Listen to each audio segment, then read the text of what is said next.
Hi, everybody. Welcome to another Timeout with Tackle What's Next. I am your host, Danielle Berman, the founder and CEO of Tackle What's Next, where we work to change the narrative around life after sports. And our show, Timeout with Tackle What's Next, is where we speak to athletes and executives about how sport has changed the course of their lives and the lessons they've learned in life outside of the game. We are 2 weeks in a row here with Timeout. Tonight, we are talking to Kelly Conheeney. Kelly is a former pro soccer player who now works as an assistant women's soccer coach at Manhattan College. Conheeney's story in soccer, she played successfully in high school, she played in club. She also was a member of the New Jersey Olympic Development Program. She went on to compete in a stellar record-setting collegiate career at Virginia Tech, where she played from 2009 to 2013. And during her career, she was actually sidelined for a few years with some concussions. And despite this, concluded her collegiate career as one of the best in school's history. After college, she played at the United States in the U20 and U23 women's national team camps. And after her junior year at Virginia Tech, she was a member of the Ottawa Fury of the USLW League. And she continued her career professionally in the NWSL in 2016 as a member of Sky Blue FC. And she ended her NWSL season in 2017 with the Houston Dash. So she's had quite a lot of experience in pro soccer. We met Kelly actually at our concussion webinar, our Impact of Concussion webinar with our friends at Athlete Soul. And she's here tonight with us. So I'm really excited to learn more about her story. I'm going to bring her on the screen and we will get started. So thanks everyone for being here.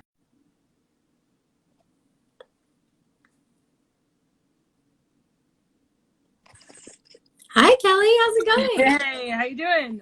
Pretty good, pretty good. Thanks so much for coming on. Yeah, thanks for having me. Is this okay? I've never really done Instagram Live, but I can do it. No, it's great. Better.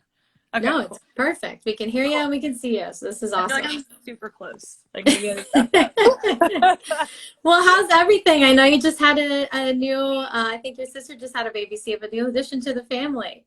Yes, I know. I'm an aunt. It's crazy. I'm back in New Jersey, so I'm living right down the street from her. So I see her. Her name is Sky Ashley Noon. Oh. Yeah, and I see her a couple of times a week, and she's just growing, and she had her first 4th of July. So Oh my goodness. all the fun things with babies. Yes. It's crazy. Everyone around me is having babies. So I lucky for me, understand though. that. I get to hold the baby and then be like, okay, see ya. Like it's Yeah, exactly. You get to give it back, right? You get to give it back. Uh-oh, we may have lost you.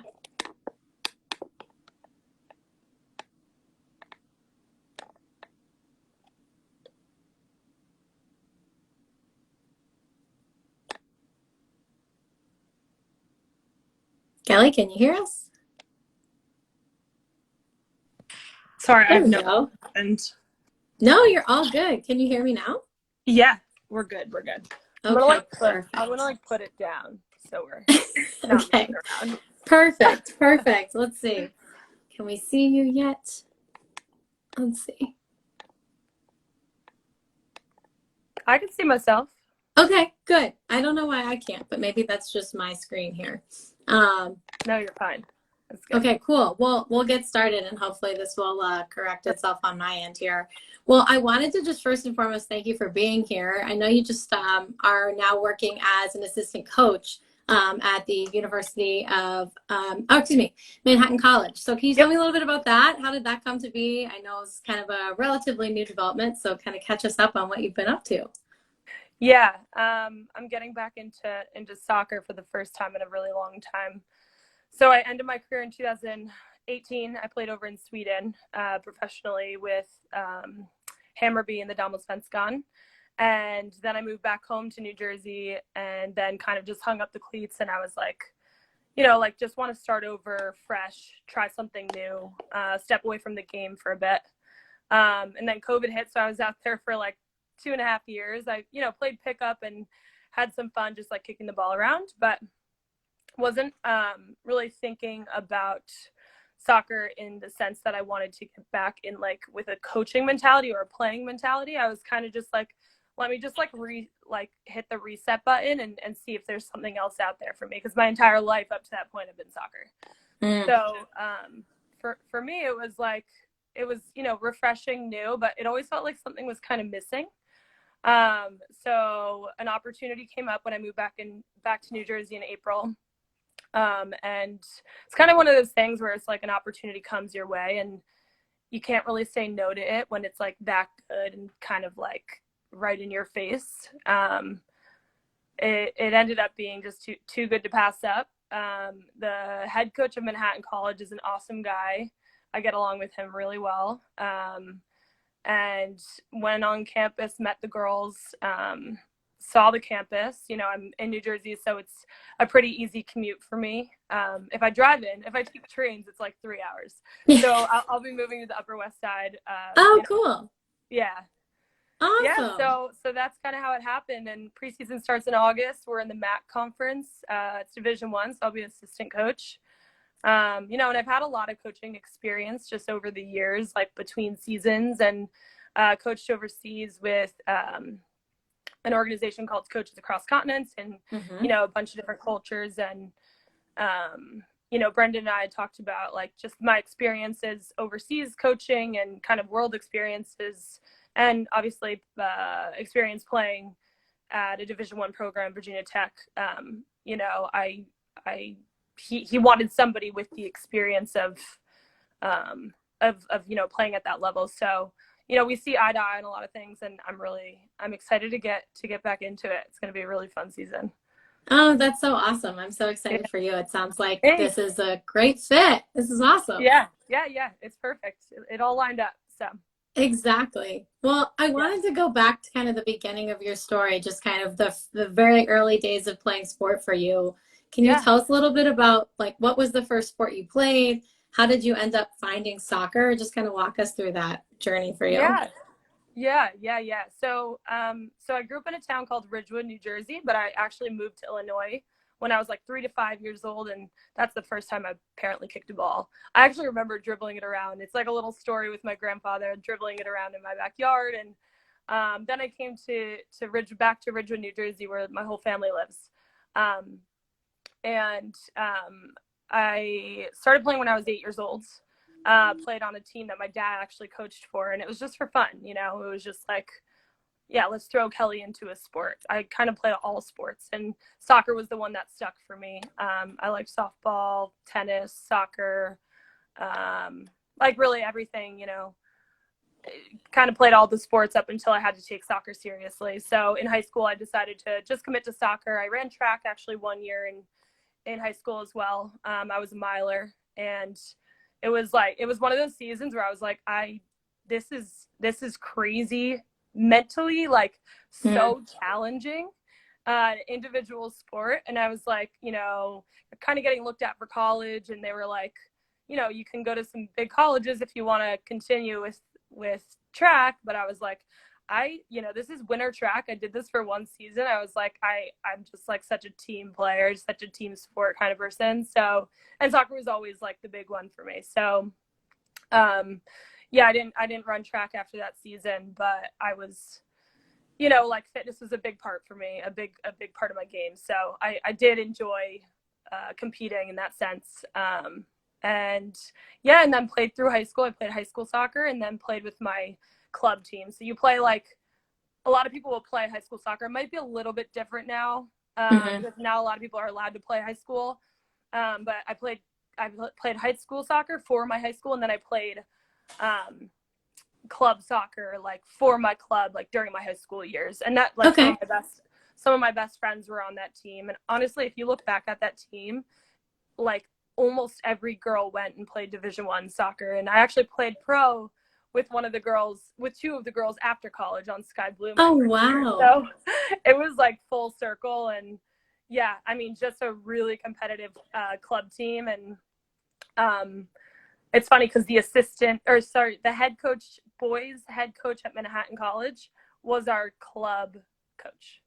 Oh, wow. Really full circle, like, wow, full circle moments there. How fun. Yeah. Oh, my goodness. Yeah. So that was kind of, what led me to Virginia Tech. I was really between Virginia Tech and Virginia. They just so happened to both be Virginia schools. And I chose Virginia Tech. Like the coach totally drew me in, the whole big football feel. And I knew I would the coach kind of sold me on it. You know, we want to build our team in midfields with you in it. And we see you starting right away as a freshman. You can't guarantee, Sure. starting right away, but they were like pretty convincing. And I just had the feeling on campus. I was like, this is it.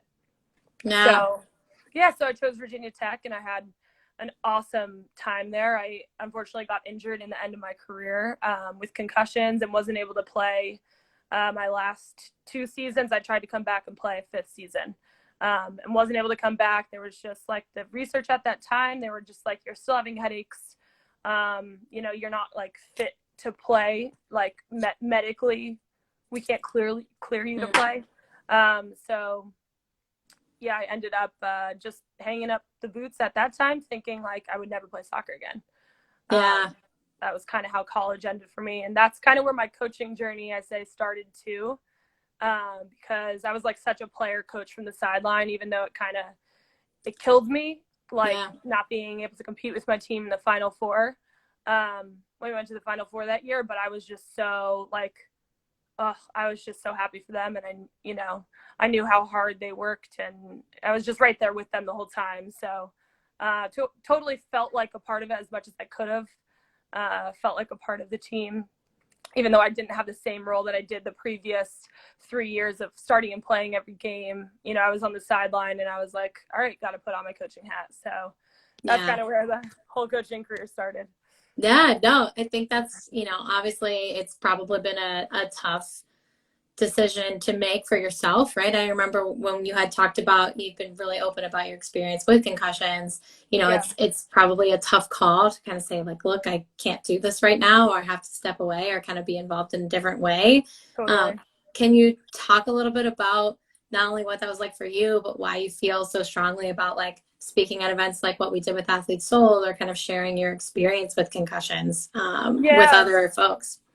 Yeah, I think it's just a really common story. And when you talk to other people that have gone through concussions, it's like the same thing. It's like they're the same kind of athlete with the same mentality of like, I never wanted to sit out. Like, I didn't want to let my team down. I didn't want to speak up and like feel or seem weak to my coach. Like, it's kind of this mask you wear of like, you pride yourself on like, your strength comes from being able to put your body on the line for your team and like getting up after a hit. Like, how many people like clap after you like deck someone? You're like, you just like get this rush of like, that's like what sports is about. So I like thrived on that and loved it so much. But then when the pain started, I, kept it to myself, and like I was having headaches and I was getting, dizzy. And then I saw my game kind of start to decline. And I was just like, this isn't good. Like, I have to say something, or something worse can happen down the line. And unfortunately, it was too late. Like, if I had said something right when the pain started, who knows what could have been different. But, I don't regret anything, as, my journey went as it did. But I think it's such a strong thing to do. I always say like, it's so much stronger in these situations to like use your voice and sit on the sideline, even when, you think that the strong thing to do is to get back out on the field. Like, that was probably the strongest thing one of the strongest things I was ever able to do as a player was take myself out of the game. Totally. No, I 100% agree. And I think it's so hard to be open and honest about what you're feeling, especially with risking like your career and the opportunity to play, right? Like, it's hard decision. And so, it's almost braver to say, hey, I can't do this. It's really tough to speak out. So it's great that you can share that story and what you've done, and kind of share your experience, because it will hopefully give others the confidence to like listen to their bodies and say, okay, I'm not able to do this, even though I really want to. I need to make the right decision for me. And I wanted to kind of tie that into, now you're coaching and you're no longer playing, and just kind of talking about your own transition, right? I know it wasn't necessarily like your choice to say, all right, I'm not going to play anymore, but can you talk a little bit about that experience, and, whether it was the concussions or just, you just saying, this is not right for me anymore. What was that experience like? And were there resources or, information that you wish you had when you were kind of going through that process? Yeah, I mean, this was back in 2011, right? 2011, 12. Yeah, so if you think about like how far concussion research has come since then, like even after my, college experience, I was like, get me to like every single conference. I want to learn about my brain. Like I want to learn what happened. Yeah. You're kind of always trying to figure it out. I'm like obsessed with that, like trying to figure out like what happened to me, right?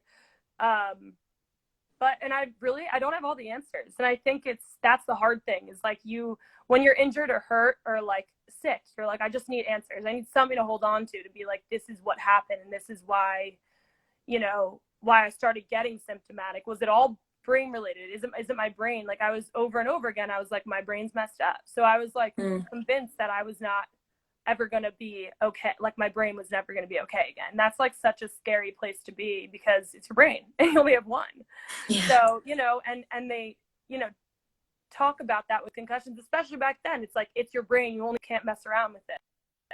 And there were other factors that were in play for sure. It wasn't just my brain. Like my brain definitely needed a break, but like there are other, and there's, stuff we talked about at the concussion talk. But like, nerve damage. And like for me, when I went to Pittsburgh Medical Center, they gave me like 4 different types of therapy.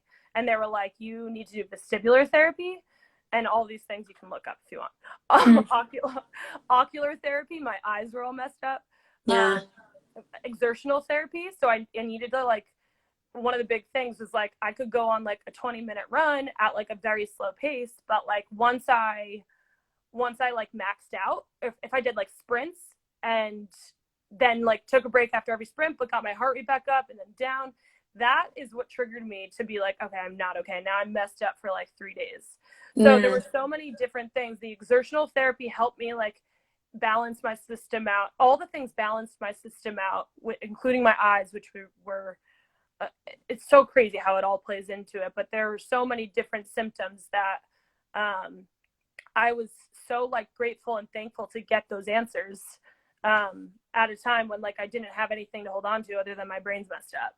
So there are like, and now I can say there is a lot more out there. And if you're in a position, when you have a concussion, like absolutely, like the steps are like, get off the field, sit out, and go to one of the best hospitals in the world. And some of the best doctors are out there, like Pittsburgh Medical Center. I know like NYU, they all use like a multidisciplinary approach to like help you get back on the fields. And they're UCLA. I went to UCLA when I was out in California, became friends with one of the doctors there and spoke out at a conference in Santa Barbara. But there are doctors out there that will, instead of saying like, oh, you can't play sports for the rest of your life, which sadly some people can't, but for most people, like, it's like, okay, you need to sit out for, however long, we're going to watch you, but here are the therapies, to either get you back out on the field, or, what I'm passionate about is not necessarily get back on the field, but just get back to life, like be able to exist in the world, Mm-hmm. Yeah, no, absolutely. And it's great that there are resources and more coming out, because I do feel like it is a really confusing thing. And there's not necessarily like, you can't just go to like your primary care doctor and be like, okay, what do I need to do? So that's great. And it's good that you were able to find those resources and that you're saying there's a lot more.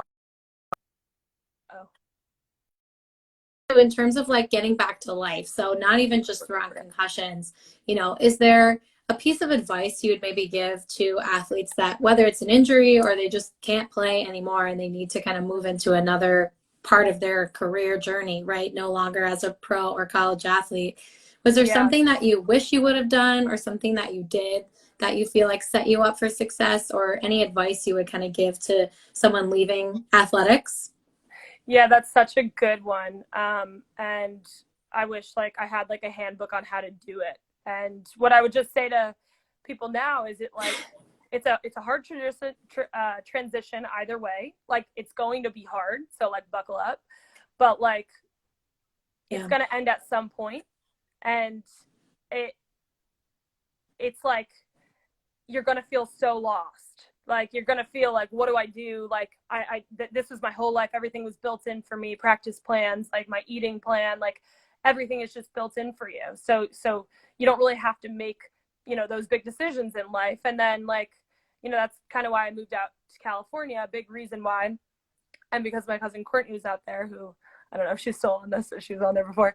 But yeah, like it was, for me, I was just like, clean slate, start over new, like try something else, get away from the sport, because it was too hard for me to be around it. And I think, you know, the more I talk to people about like how passionate they are, like the people that, you know, play pro, they don't, you know, you hear these stories of players that really just don't know how to move on afterwards. And it's kind of the same old story. And then people coming out of retirement, you know, because they're like, what else do I do? This is like in my blood. I know it's meant for me. And, you know, I believe, I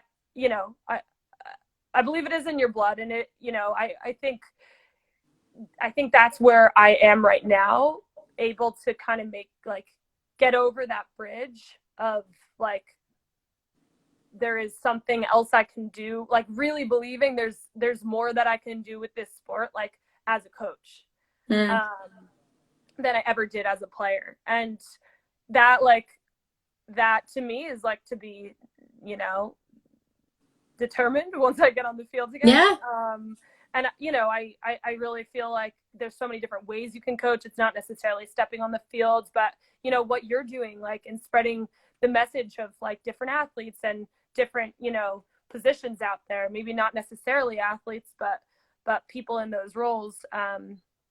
Like there's a lot that you can do to stay connected to the sport, that, you know, is never going to be the same as playing again, but you might, you know, be able to make even more of an impact than you did on the fields. Yeah, no, it's great. And two things I took from that is, one, like, it's inevitable. So it's going to happen. And it's just about like trying to make sure that you're somehow thinking about what it's going to be. But I also love that you said, like, it's going to be hard. Like, whether you're ready for it or not, it's still going to be hard, no matter how it happens, when it happens. So I think that's what people think is like, oh, like, I won't ever have to worry about it, or when I do, I'll be ready for it, or like, oh, it won't be that bad. And I think that's the consensus we hear a lot, is like, even if you're super prepared, it's still hard, because it's a huge life change, like you mentioned. So I appreciate you saying that, because I think some people feel like we don't want to like butter up, like, oh, it's great, just prepare and you'll be fine. Like, it's still hard. You still have to put the work in. You still have to like find someone to talk to and just like work out some of these feelings. But I appreciate you sharing that, and the advice that, you know, you kind of have to find something that you're like, okay, I can make more of an impact doing this than I could playing sport. And it doesn't have to be within the sport at all, but it also can be. There's so many ways to be involved. So I love that perspective and mindset. I appreciate you sharing that. Yeah. I mean, it's such an emotional thing. Like, getting to the point where I'm at now took like, you know, 2-3 years of me, you know, like really learning about myself, and like starting over, like talking to therapists, and, you know, really sharing my emotions. Cause I think that's a big part of being an athlete. It's just like, you know, part of why I got hurt, because I didn't say anything. So it's, you know, more of a discussion point these days is like, let's open our mouths, let's start talking, and, you know, being honest with where we're at and how we feel. And there's more emphasis on mental health than there's ever been, which is, you know, great for athletes. But that was a huge part of like my journey to get back on the fields, was like, how, like, who am I without a ball at my feet? You know, so like kind of just digging deep on that. And then, you know, that was the biggest work that was done in between that time. So. Yeah, no, 100%. It's the question you have to ask yourself, and it's not going to happen overnight, right? It's going to take time. And, you know, I think that's the other thing, is like, you don't have to have it all figured out. It's a work in progress. I think we all are. And so it's okay if you try something and you hate it and you decide you want to do something else, or, you know, you're like, hey, this is actually not what I want to do. I want to do this. But I think it's just putting the work in, right? So I appreciate that perspective. And, you know, I think it's important to hear you talk about this. And I think that's one of the reasons why it's great to have so many folks like share their perspectives, not only just like navigating concussions, but navigating like leaving sports, because it's so different for everyone, but yet there's still some similarities of like, it's very tough and you don't know where to go or what you should be doing now. So I really appreciate that. Yeah. Thank you for all the questions. Oh, of course. Well, as we kind of close out, I want to give you a little shout out. Like, tell us where they can kind of find you if they want to come to a Manhattan College game, or where can they follow and connect and engage with you, right? Yeah, no, definitely. So this is on Instagram. You can obviously reach out to me on my Instagram, KellyCon13, or Twitter. That's probably the best way if you guys want to come support Manhattan College, the Jaspers. That'd be awesome. There you I go. mean, I mean, the best way to get in touch is just reach out through the gram. Awesome. Awesome. Well, Kelly, thank you so much for all your time. This was so much fun. It's great to catch up and hear what you're doing. Thanks for all the great advice. And yeah, we really appreciate your support. Yeah, let's keep in touch. I'm always supporting you guys. You guys are doing great things. Yeah. Well, thank you so much. Enjoy your niece. And yeah, we'll talk soon. Have a good one. Have a good summer. You too. Bye. Thanks. Bye.